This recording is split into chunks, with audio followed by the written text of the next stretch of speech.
Sakhi the house of Kanchi weaves Telangana Andhra Pradesh. నమస్తే రమగారు. నమస్తే జయ. రమగారు, దసరా నవరాత్రిలో 8వ రోజులో ఉన్నాం. ఏ అలంకరణలో ఉంటారు, ఎలాంటి నైవేద్యాలు పెట్టాలి, పూర్తిగా మాట్లాడుకుందాం. శరన్నవరాత్రుల్లో 8వ రోజు దుర్గాష్టమి.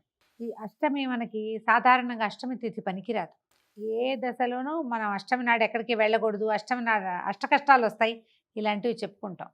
కానీ రెండు ప్రత్యేక అష్టములు చాలా విశేషంగా జరుపుకుంటాం. ఒకటి కృష్ణాష్టమి, రెండోది దుర్గాష్టమి. దుర్గా ఈమె ఏంటంటే దుర్గముడు అనే ఒక రాక్షసుణ్ణి సంహరించటానికి జన్మించిందని, అంటే ఆ పూటకి అవతరించింది అమలోంచి. సింహవాహిని అష్టభుజిగా కనబడుతుంది 8 చేతులతోటి. ఈ రోజున ఇంద్రకీలాద్రి కనకదుర్గ అమ్మవారి దేవస్థానంలో అమ్మవారిని దుర్గా స్వరూపంలో అలంకరిస్తారు. మామూలుగా మనకు అమ్మవారే కనకదుర్గ కదా. మొదటి రోజున స్వర్ణ కవచాలంకృత దుర్గ వేయటం పూర్వాచారంగా, ఇది వరకు ఆచారంగా చేసేవారు. ఇప్పుడు కొంచెం దాంట్లో నుంచి కొంత మార్పు వచ్చింది. ఈ బయట మనం అమ్మవారి స్వరూపాలు ఎక్కడైతే అవతారాలు వేస్తున్నారో అక్కడ ఈ దుర్గా స్వరూపంలో లోపలున్న అమ్మవారికి కొంచెం దగ్గర పోలికల్లో ఉండేటట్టుగా సింహవాహిని లేదా వ్యాఘ్రవాహినిగా అమ్మవారిని అలంకరిస్తారు. ఈ అష్టభుజి 8 భుజాలతోటి ఆమెను చూస్తేనే భయం వేస్తుంది. ఈమె ఏమైనా ఘటనా సమర్థురాలుగా కనపడుతుంది. ఎక్కడా జరగంది ఇక్కడ జరిగిపోతుంది.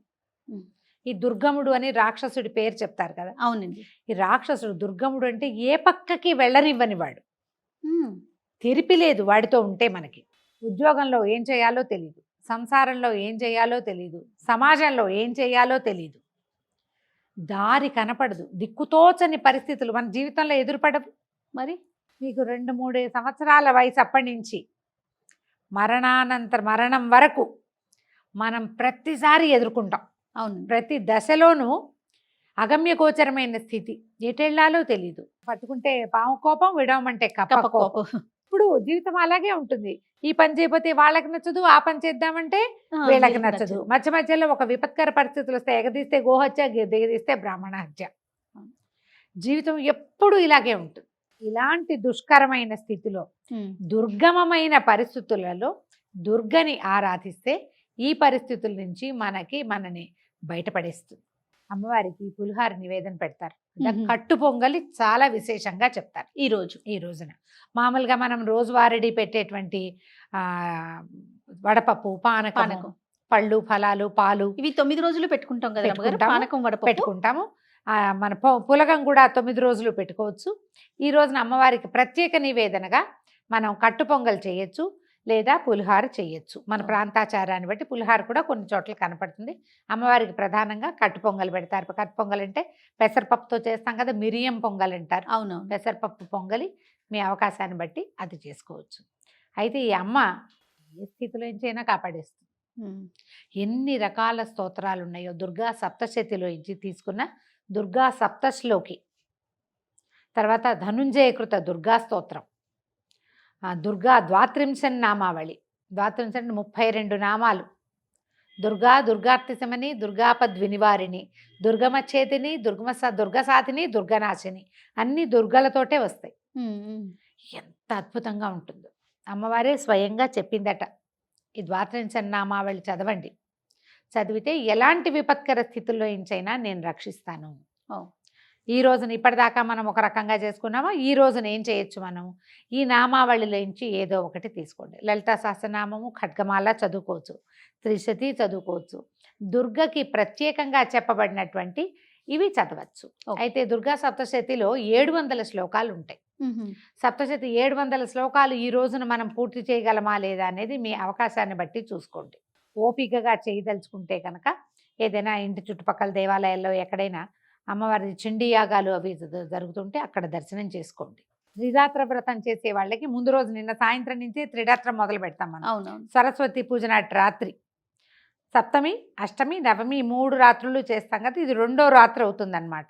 ఈ 2వ రాత్రికి మనం దుర్గనే పూర్తిగా పూజ చేసుకోవచ్చు. ఏ అవకాశం ఉన్నా కూడా దుర్గాష్టమిని వదిలిపెట్టకండి. ఇప్పుడు ఈ రోజున మనం పూజించే అమ్మ ఏమంటారు, మన నవదుర్గలలో అమ్మవారు. ఈ అమ్మ 9 సంవత్సరాలు ఉండాలి బాలికకి. 8వ రోజున పూజించే బాలిక, 9వ రోజున పూజించే బాలిక కూడా 9 ఏళ్లే. అయితే ఈ 9 ఏళ్ల ఈ బాలికని గనక మనం అర్చిస్తే ఈ రోజున దుర్గాష్టమి రోజున ఏమన్నంటే ముక్తి లభిస్తుందట, మోక్షప్రదాతగా ఉంటుంది. మ్మ్. మోక్షం అనగానే ఏంటి, మన ప్రయాణం భగవంతుని వైపుకు వెళ్ళిపోతుంది.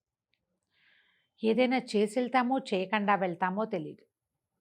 చేయకుండానే ఆటోమేటిక్గా మనకి మోక్షం వచ్చే అవకాశం లభించవచ్చు. చేయడానికి ఏదైనా మార్గం కనపడచ్చు. ఇప్పటిదాకా మనకున్న అలవాట్లు, ఇబ్బంది సబ్బందులు, కర్మానుభవాలు అవి తీరిపోవటం మొదలు పెడతాయి. కొన్ని వదిలేస్తాం. అవునండి. తర్వాత మనం ఎవరెవరికి రుణపడి ఉన్నామో వాళ్ళంతా తారసిల్లి రుణాలన్నీ తీరిపోతాయట. అందుకని ఈ రోజున 9 ఏళ్ల బాలికని తీసుకొచ్చుకుని చక్కగా ఆమెకి కన్యాపూజన, పాదాలకు పసుపు రాసి పారాయణ పెట్టడం, బొట్టు కాటిక అలంకారం చేయటం, పువ్వులు ముడవటం, చక్కటి భోజనం పెట్టి షడ్రసోపేతంగా, 9 ఏళ్ల పిల్లలంటే చక్కగా అన్ని తినగలిగే వయసు పిల్లలు కదా, అవును అవును. తాంబూలం ఇచ్చి నమస్కారం చేసి అక్షింతలు వేయించుకోవటం. ఈ రోజునే మనం ఎక్కువ మంది చేయదలుచుకుంటే 9 మందిని నవదుర్గలని ఈ రోజున చేసుకోవచ్చు. మనం ఇవాళ కానీ రేపు కానీ మన విశేషం ఎలా కుదిరితే అట్లా చేయొచ్చు. అయితే ఈ దుర్గాదేవిని ఇలాంటి ఉగ్ర రూపంగా కనపడేటట్టుగా ఉన్నప్పటికీ కూడా శాంతరూపిణిగానే చూపిస్తారు జయ. ఓహో. ఆమె మరీ పరిగెత్తి మీద పడుతున్నట్టుగా ఉండదు. ఈ రోజు స్థిమితంగా ఉంటుంది, సింహవాహినిగా ఉంటుంది. ఓకే. ఆమె అంతటా ఆమె ఆయుధాలు ఏవి మన ప్రయోగ భంగిమలో ఉండవు, స్థిమితంగా ఉంటుంది. నువ్వు కాదంటే వస్తుంది నీ జోలికి, లేకపోతే లేదు. మనమ్మ మనని భయపెడుతుందా? భయపెట్టదు. మనమ్మ కోపంగా ఉన్నా విసుగ్గా ఉన్నా సరే ఏదో కొంచెం తగ్గుతాం, అమ్మో కంట్రోల్లో ఉండాలనిపిస్తుంది. అంతేగాని భయం వేసి పారిపోయేటట్టుగా ఉండదు కదా. అవును. ఆ రకమైన ఒక భయాన్ని ఆమె మనలో కలగజేస్తుంది. దుర్గా ఆరాధన వల్ల దురభ్యాసాలు, దుర్వ్యసనాలు పోతాయి. ఆల్రెడీ మన జీవితంలో ఏవో ఎదుర్కొంటూ ఉంటాం, కొన్నిటిని వదులుచుకోలేకపోతాం. ఎవరైతే వ్యసనపరత్వాన్ని పోగొట్టుకోవాలనుకుంటారో వాళ్ళు ఈ అష్టమి నాడు దుర్గకి మొక్కుకుని ఆమెకి ప్రమాణం చేస్తే అలవాట్ల నుంచి బయటపడడానికి ఒక అవకాశం లభిస్తుంది.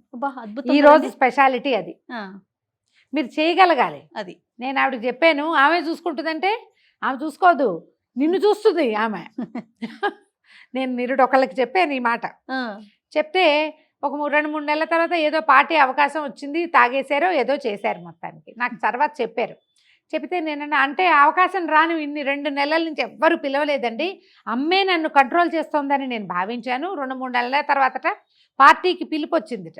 పార్టీకి పిలుపు వచ్చిందంటే నిన్ను ఈడ్చుకెళ్ళి పార్టీలో ఎవడు కూర్చోబెట్టలా, నీకు వద్దనే అవకాశం నీకు ఇచ్చింది, వస్తావా అని అడిగారు. రాను, ఆ అవకాశమే అమ్మ ఇచ్చిందని భావించేట ఆయన. బాగుంది. మనుషులం కదా, ఇంతేగా. మనం ప్రతిదానికి అమెండ్మెంట్ చేసుకుంటాం. ఇలా చేయకూడదు. నువ్వు మానేయాలి అని దృఢంగా కనుక నువ్వు భావిస్తే ఈ రోజున నమస్కారం చేసుకోండి, అమ్మకి ప్రమాణం చేయండి. నువ్వు నాకు తోడుండు, నాకు ధైర్యాన్ని ఇవ్వు. ఎవరైనా పిలిచారు, నేను రానని చెప్పే ధైర్యాన్ని ఇవ్వు.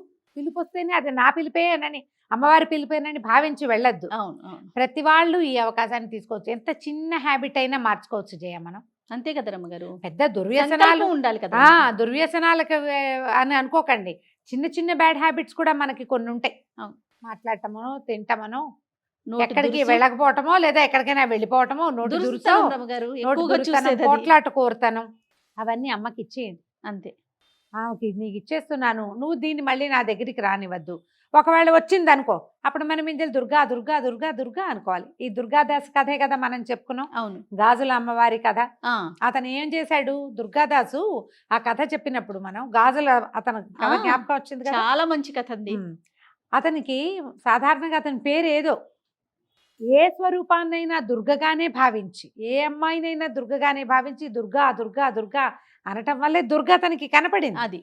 అది కూడా ఎట్లా, అతను రోజు చూసేటువంటి గాజులు వేయించుకునే సాధారణ బ్రాహ్మణ యువతి స్వరూపంలోనే కనిపించింది. నీకు దుర్గ అంటే ఆవిడ ఇంత సింహం మీద 8 చేతులతోటి కళ్ళు మిరుమిట్లు గొలిపేలాగా కనపడితే మనం తట్టుకోగలమా? మరి ఆయన దుర్గాదాసు తట్టుకోలేకపోయేవాడేమో.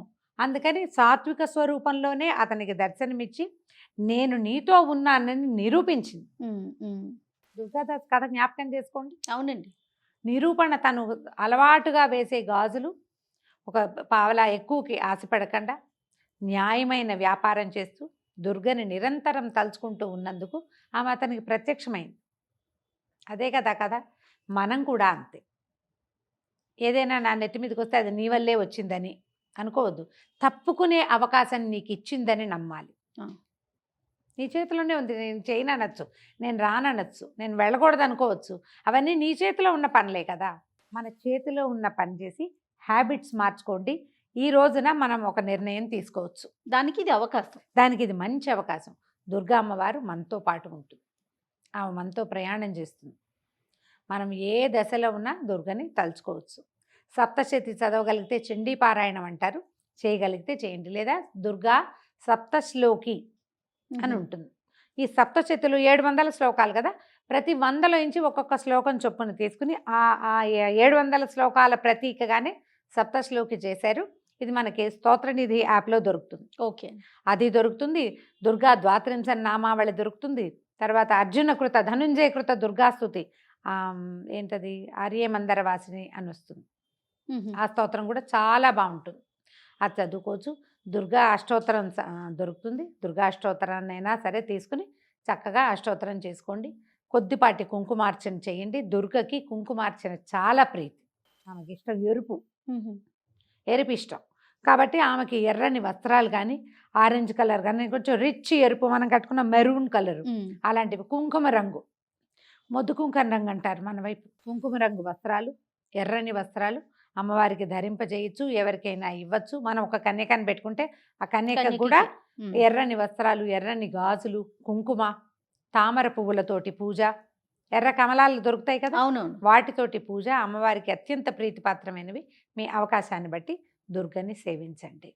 ఈ ఏ అష్టమి మనం పూజ చేసుకోం, కానీ ప్రతి అష్టమి నాడు మీకు ఒక అవకాశం ఉంటే ప్రతి అష్టమి నాడు, అంటే శుక్లాష్టమి కృష్ణాష్టమి కూడా, శుక్లపక్షంలో అష్టమి కృష్ణపక్షంలో అష్టమి కూడా అమ్మవారి దేవాలయంలో దర్శనానికి వెళ్ళండి. చాలా దేవాలయాల్లో అష్టమి నాడు అభిషేకం ఉంటుంది అమ్మవారికి.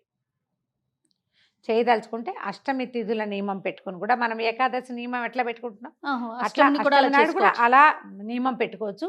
దానివల్ల ఏంటంటే మనకేదో జీవితం పట్ల భయము, జీవితంలో అవకాశాలు లభించకపోవటం, దారితోచని పరిస్థితులు అవి మెల్లిగా తగ్గుముఖం పడతాయి. అవకాశాన్ని బట్టి చూడండి.